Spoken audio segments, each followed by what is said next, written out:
modern translations of the Bible, the word Moriah is used only twice.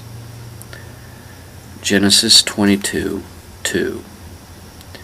And he said, Take now thy son, thine only son, whom thou lovest, even Isaac, and get thee into the land of Moriah, and offer him there for a burnt offering upon one of the mountains which I will tell thee of.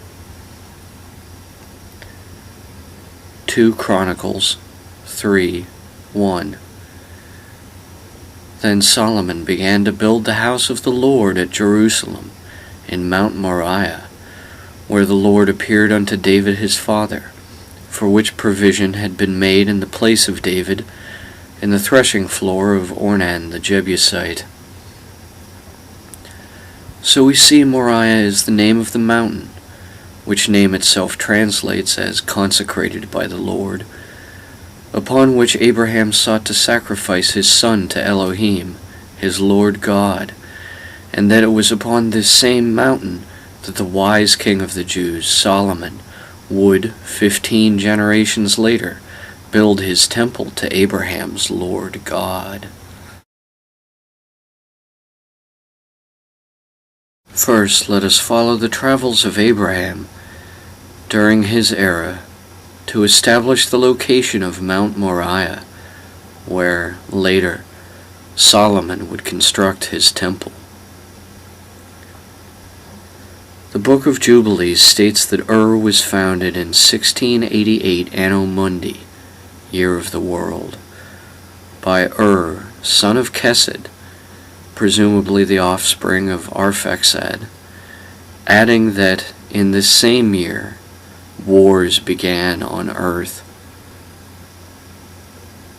And the son of Kesed, built the city of Ara of the Chaldees, and called its name after his own name and the name of his father, i.e. Kasdim.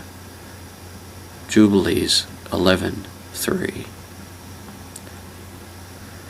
So we find that the most likely place of Abraham's birth and early formative youth was in Kasdim, a city-state in Sumero-Acadia, on the coast of the Persian Gulf in its time, founded during the Ubaid period, 5,800 years ago or so, on the south shore of the southernmost Euphrates River, modern-day Iraq. We are told in Seder Olam that Abraham was the firstborn son of Terah, and the Talmud infers the date of Abraham's birth to have occurred in 1948 Anno Mundi, circa 1813 BC. While in Kasdim, according to rabbinical tradition and Zohar, as well as in Muslim Quran, where Terah is called Azar, Abraham, then called Abram, quarreled with his father Terah, an idolatrous priest, according to Midrash Haggadol, whom owned a shop selling graven images of the Sumerian pantheon. According to Rabbi Ahia in Genesis Rabbah, Terah left Abram to mind the store while he departed. A woman came with a plate full of flour and asked Abram to offer it to the idols. Abram then took a stick, broke the idols, and put the stick in the largest idol's hand. When Terah returned, he demanded that Abram explain what he'd done. Abram told his father that the idols fought among themselves, and the largest broke the others with the stick. "Why do you make sport of me?" Terah cried. "Do they have any knowledge?" Abram replied, "Listen to what you're saying." The Tanakh, in Genesis 11, explains to us how Abraham, then still called Abram, left Kasdim with his wife and half-sister Sarai, his brother Nahor II, and his nephew Lot, and their patriarch Terah, and how the family altogether settled in the city of Haran, a Hurrian city in formerly Assyrian lands, presently called Turkey, far to the north of Sumer-Acadia, in modern-day Iraq. At the age of 205 years old, Terah, the family patriarch, died in the city of Haran. In Hebrew tradition, Abram left Haran prior to his father Terah's death. In Samaritan, Christian, and some Islamic traditions, Abram is said to have left Haran after Terah died. Abram left Haran with Sarai, his half-sister wife, and with Lot, his nephew, and they traveled to Shechem in Canaan, a land called now the Levant, and comprised of the Mediterranean coastal lands southward from Lebanon to the Egyptian Nile, and inland eastward to the Jordan River Valley. In Shechem, later the polity of Nablus, located in the Ephraim hill country between Mounts Ebal and Gerizim, near this Canaanite town, Shechem, Abram made his first sacrificial offering to his Lord God, specifically in the hilly Moriah plains south of Mount Tabor, among a grove of terebinth trees. It was here Abram built his first altar to his Lord God. Abram continued having visions of his Lord God, and his next experience has been recalled as Berith Bain Habaratrim, or the Covenant of Pieces or Parts, wherein his vision promises Abraham his descendants will rise up to rule the lands then occupied by 10 different kingdoms, 400 years after Abram's own lifetime. This vision of his Lord God occurred to Abram on Mount Betarim, one of the peaks of Mount Dove, along the modern border of Lebanon and Syria, between Sheba in Lebanon and Masada in former Syria, modern-day occupied Golan Heights. According to modern documentary hypothesis, the references to this event in modern Tanakh vary due to there being a plurality of scribal sources in ancient times when the text was first recorded. One, the Jahwist scribe, always using the term Yahweh, meaning God. Another, the Elohist, always using the term Elohim, meaning my Lord, as well as priestly scribal colophons made along the way. In Genesis 12 and 15, Abram's Lord God offers these lands as an unconditional covenant with Abram and his descendants. But in Genesis 17, this covenant is amended to stipulate all his descendants be marked by Brit Malah, circumcision, a form of ritual genital mutilation to be performed on infant males. When Abram was 99 years old, his Lord God proclaimed Abram's name to then be Abraham, meaning a father of many nations. In thanks for this event, Abraham circumcised himself and his firstborn son Ishmael, then aged 13, whom was born to their maidservant Hagar the Egyptian. When Abraham was aged 100 years, his second son was born, the firstborn to his half-sister wife Sarai, and circumcised on his 8th day following birth. When this son of Abraham and Sarai, named Isaac, meaning he will laugh, was around the age of 37, and Ishmael, presumably, was aged 51, Abraham exiled Ishmael and Hagar, attempted to sacrifice Isaac to his Lord God, and Sarai died, all in relatively rapid succession.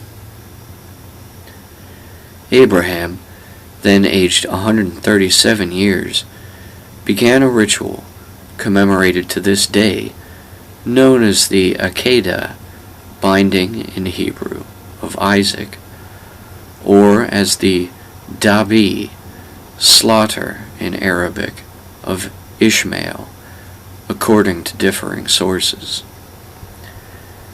According to the Hebrew Tanakh and the Christian Old Testament, Isaac was bound by his father Abraham, who was poised to make a living offering of his son to his Lord God, when all of a sudden a ram appeared and offered its throat to be cut instead of Abraham's son's. Probably simultaneously to this event, we are told Abraham cast out Ishmael and Hagar into the wilderness in Genesis 21, and they settled in the lands of Beersheba, where, according to Genesis 22, Abraham also later settled, and, according to Persian-era Muslim historical and theological scholar Abu Ja'far Muhammad ibn Jarir al-Tabari, writing in the early decades of the 8th century A.D., Abraham continued to visit Ishmael and to give him paternal advice. According to legends recorded by al-Tabari, Abraham gave the black stone to Ishmael to complete the construction of the Kaaba in Mecca, and personally implemented the original Hajj pilgrimage there himself. Sarai died, and Abraham subsequently married a concubine named Keturah, and sired by her 6 sons. Abraham died at age 175 years, and was buried, according to Genesis 25 and 1 Chronicles 1, by both his most favored sons, Isaac and Ishmael, together.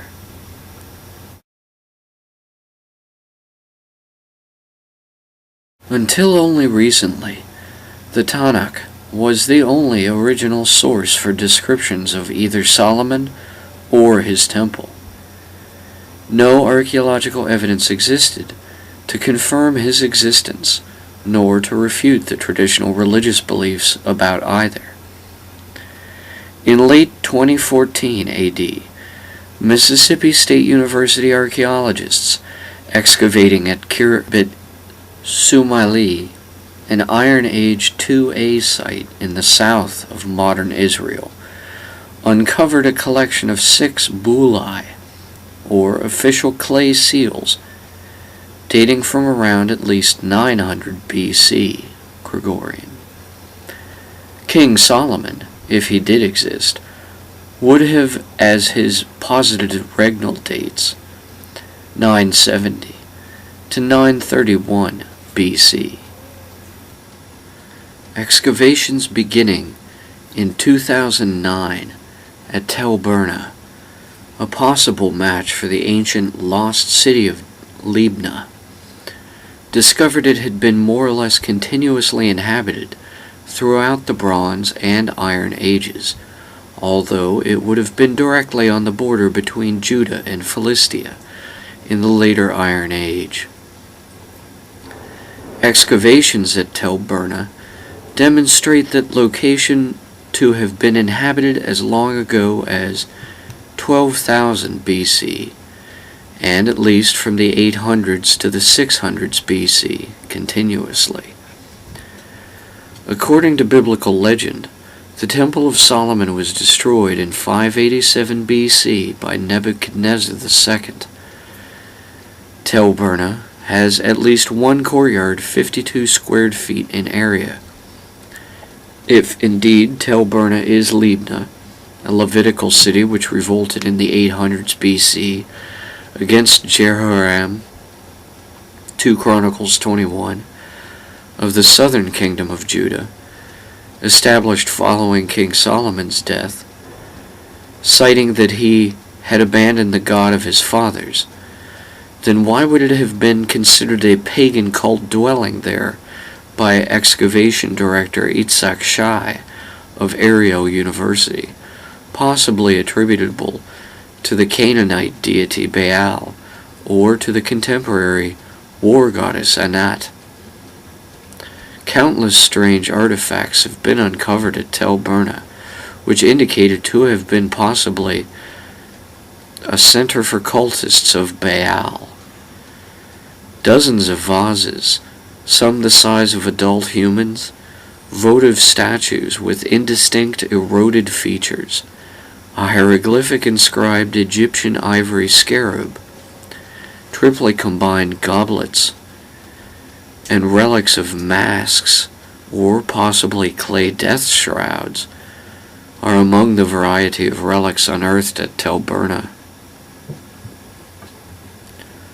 According to the 13th degree of Scottish Rite Freemasonry, Solomon's original choice for where to place his temple to the God of Abraham was near Jerusalem, but he found an older temple that had been built there already, which he, at first, falsely presumed to be of heathen origins.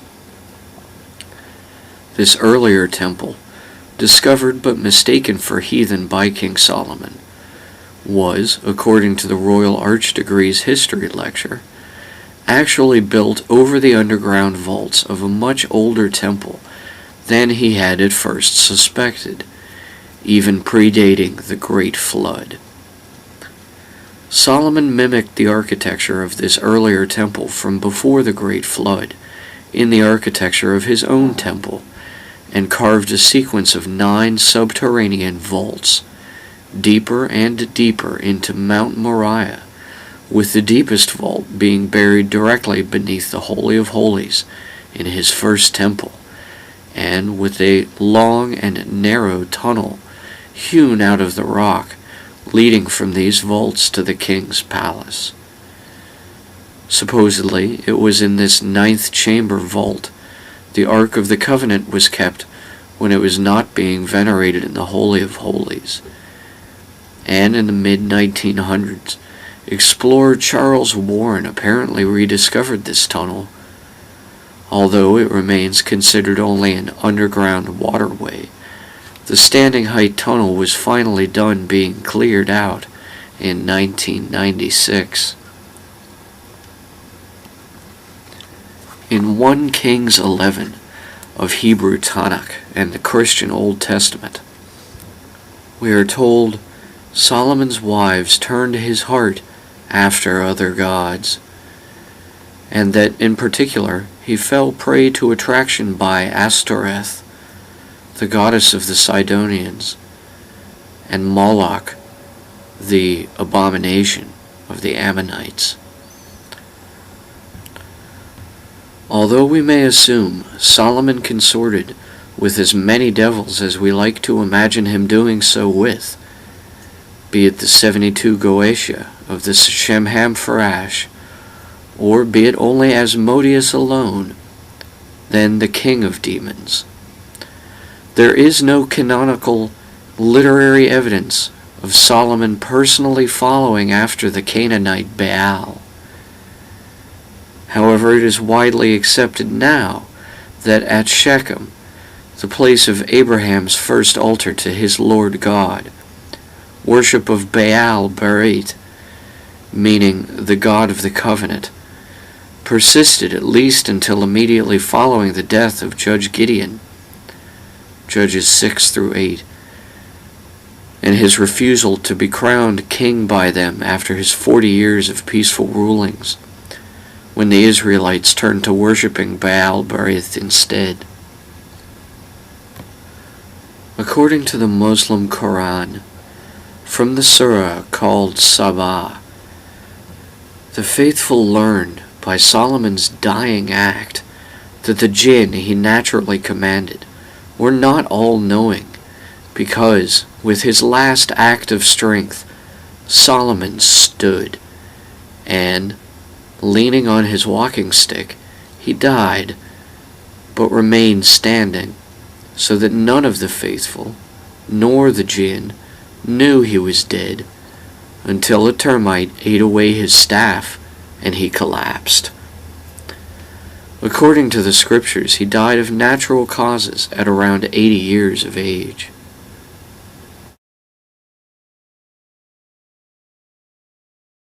There are 4 presently known and widely accepted sources for the apocryphal Book of Enoch. 1 Enoch is Ethiopian Enoch, only rediscovered to Western civilization by James Bruce, a Scottish traveler who visited Ethiopia from 1767 to 1773, but it was discarded and forgotten again until being translated from Ethiopian Ge'ez into Latin and republished in the early 1800s. 2 Enoch is Slavonic or Slavic Enoch, and in this version survived in more than 20 manuscripts dating from the 1300s to 1700s, only becoming popularly discussed by scholars during the end of the 1800s. 3 Enoch is Hebrew Enoch, or the Book of Rabbi Ishmael, the High Priest, and is attributed to Ishmael HaKohen, a high priest during the Second Temple era in Jerusalem, prior to 70 AD. The 4th source for the Book of Enoch are Greek, Hebrew, and Coptic scroll fragments found among the Dead Sea Scrolls, kept from the 1st century AD until being rediscovered in the 20th century AD by Bedouin farmers in jars stored along the cliff-faced shores of the 34.2% salinity Dead Sea. While both 1 Enoch and 2 Enoch are thought to have originated from a single source, presumably the fragments of Enoch found in Coptic, Greek, and Hebrew among the Dead Sea Scrolls near Qumran, 3 Enoch is unique from this trend in many ways. It seems to have been written at a time when it would have been easiest for its most probable author to have access to the contents of these Dead Sea Scrolls, including 4 Enoch, at a time in aeon prior to their being reduced to mere fragments as they are now.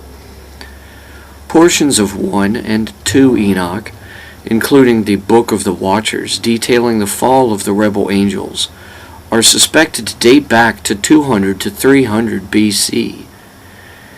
In 3 Enoch, Rabbi Ishmael, its author, describes Enoch being escorted on his first vision by the ministering angels Uzzah, Azza, and Azael.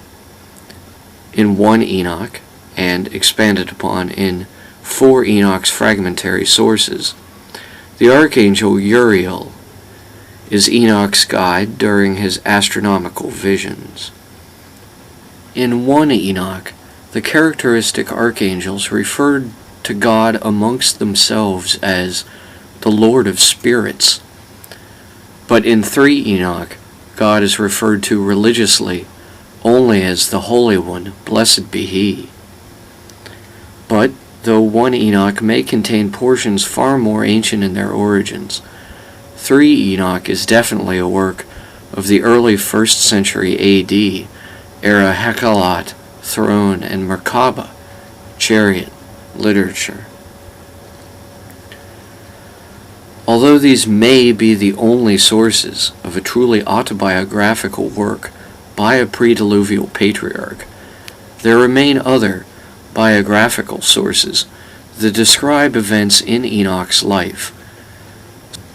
Some of these are intuitive, such as the exegesis on the Tanakh compiled into the Zohar, or the brief mention of his walking with God and dying not, for God took him, in the words of Genesis 5 of Tanakh and the Old Testament. However, other references are less obvious, such as the connection mentioned before to the Scottish rite of Freemasonry, or such as even a direct connection to Plato's descriptions of Atlantis. In the Zohar, once he has ascended as Metatron, Enoch is given 45 keys to the concealed engravings used by the supernal angels. In 3 Enoch, Enoch, again having already ascended to become the Archangel Metatron, explains he has 70 names, as well as the nickname of Youth. In Genesis, Enoch lived 365 years before being taken by God and ascended to become the Metatron. The name given to Enoch by his father, Jared, of the lineage of Seth, was the same as that given to Cain's firstborn son, Cain being the brother of Seth. Like the later Enoch of Sethite descent, Cain's son Enoch was a builder, but he was also the founder and ruler of a city by his name, established by Cain in the so-called land of Nod, east of Eden. While Sethite Enoch lived 365 years, and then God took him, according to the canonized Vulgate. According to Josephus, contemporary historian to the Vulgate's canonization, Enoch, the son of Cain, had 2 wives and sired 77 children. According to Jubilees 4:9, the wife of Cain and mother of this elder Enoch was named Awan. Although we are told in Genesis 5:21, Enoch begat Methuselah, no names of the wives of men for the lineage of Sethites have been provided.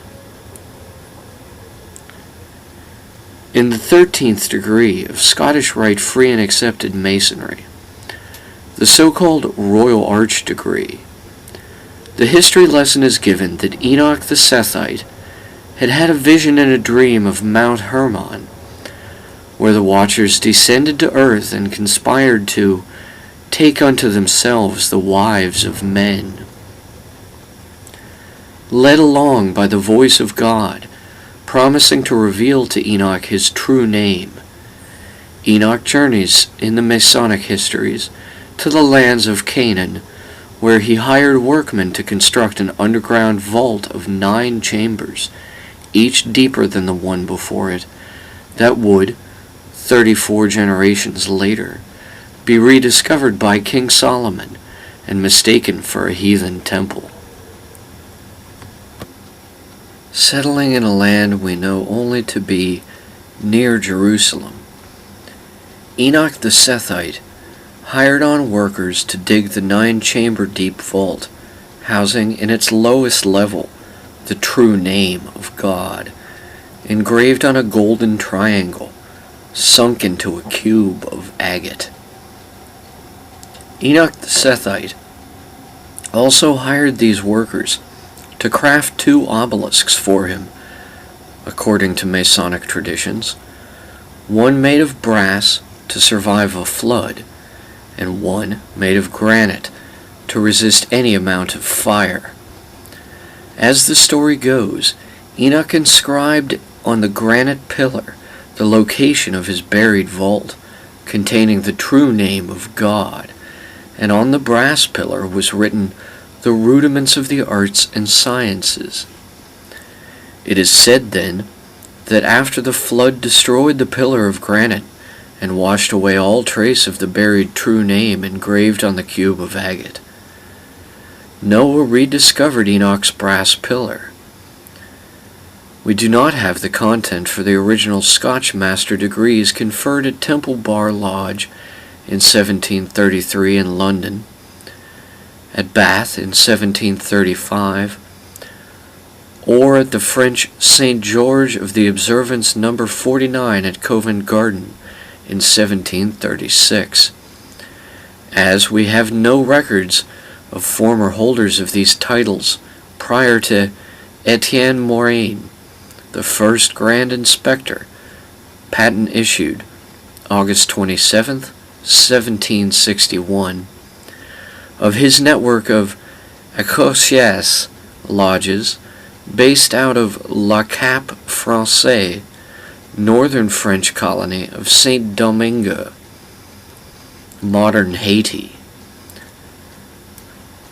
By the time the 25-degree Morin's Rite had become the order of Prince of the Royal Secret and issued their circular manifesto throughout the two hemispheres on December 4th, 1802, the probable motive for creating this rite in the first place, as well as the source for the original author's knowledge about Enoch, were most likely already lost.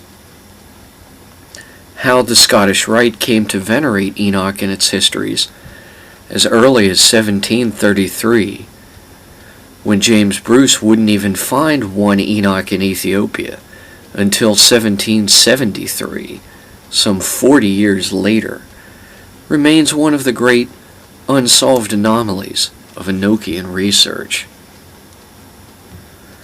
Written down around 360 BC, Plato's excerpts on Atlantis, that legendary oceanic superpower from beyond the Pillars of Hercules, in which ancient Athens alone could defeat them, encapsulated in two works, the Timaeus and Critias, were written later in Plato's career as an author, but described events that had happened very early on during his own youth, during the lifetime of his mentor Socrates. In Plato's descriptions from memory of Socrates' discussion with Timaeus of Locri, Hermocrates and Critias, the grandfather of Critias of the 30 Tyrants affair. According to the contents of this narrative, recited by Critias and transcribed by Plato decades later, the Greek lawmaker Solon, credited as the father of Athenian democracy, and whom lived from around 638 to around 558 BC, had journeyed as a young man himself to Egypt.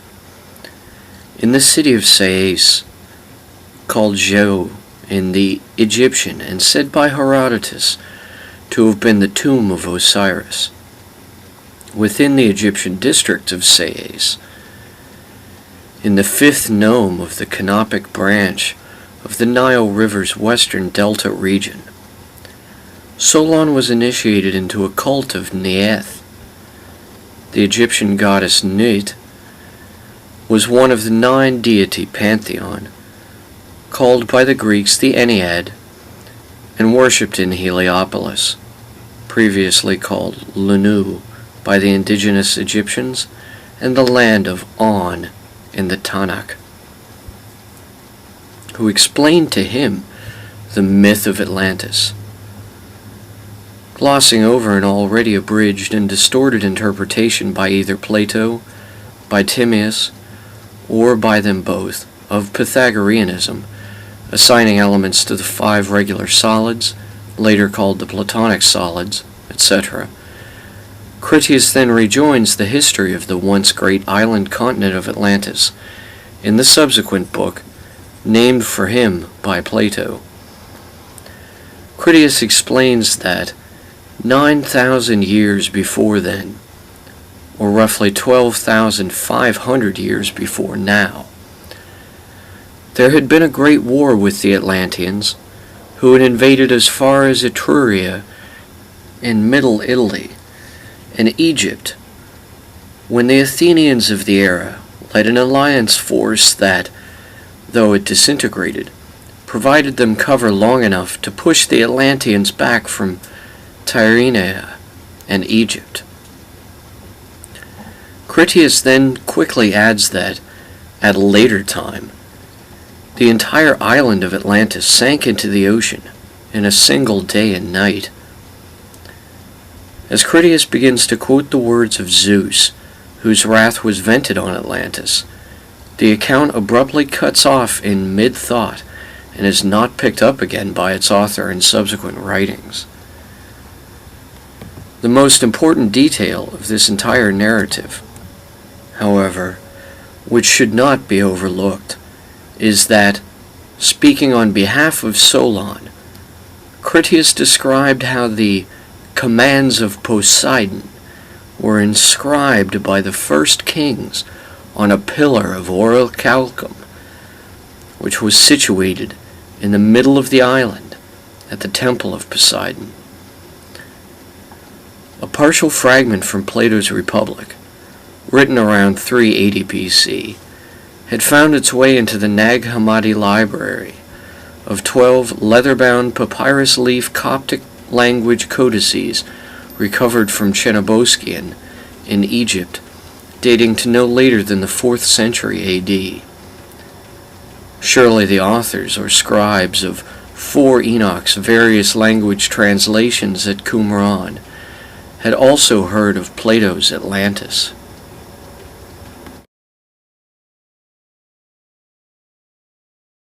Assuming the descriptions of the dates in all these materials, as we should, are merely conflations, and taking them all for simply myths, is wisest. However, due to the global prevalence of the flood myth in ancient mythopoeic historical accounts, spanning across hundreds of different cultures, many separated from each other and isolated from the majority of the rest, human curiosity about this period of our past history persists. So, what comparisons can be made between these ancient sources about the pre-diluvial era? From Plato, we learn that the pre-diluvial Atlanteans carved their laws on a pillar of orichalcum, a supposedly indestructible material that has nevertheless managed to entirely vanish from Earth's surface by now.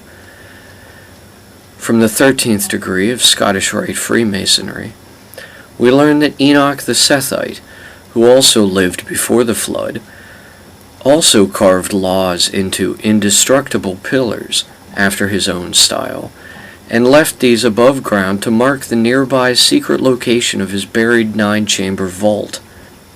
We are further told in the Royal Arch Degree that Enoch buried a cubic agate stone there, with an embedded gold triangle carved with the true name of God. Finally, this degree confers, this cube of agate was dug up from Enoch's original buried temple and transplanted to a location in a sacred vault beneath the Holy of Holies, under the first temple, presumably on Mount Zion in Jerusalem. However, from current archaeological records, we are discovering increased evidence for a thriving Iron Age civilization spread across the Levant, with central rulership that may have operated from one single location, Solomon's Temple in Jerusalem, but which was always meant to expand to include other temples, such as, in the Masonic tradition, of a temple of justice to be constructed over Enoch's vaults, and possibly, ultimately, temples to the deities of foreign nations as well. The final recounting of matters in the ineffable degrees of the Scottish Rite asserts that the cube of agate remained buried in a sealed chamber beneath the Temple Mount from the time when Nebuchadnezzar raised the first temple in 587 BC until when the Knights Templar were formed in 1119 AD and agreed to help begin excavations of the area. But is Mount Zion even the location of Mount Moriah? Or were they digging in the wrong place all along? Locations other than Jerusalem that were active during the same era, such as Tel Burna, provide equally viable locations for such a temple.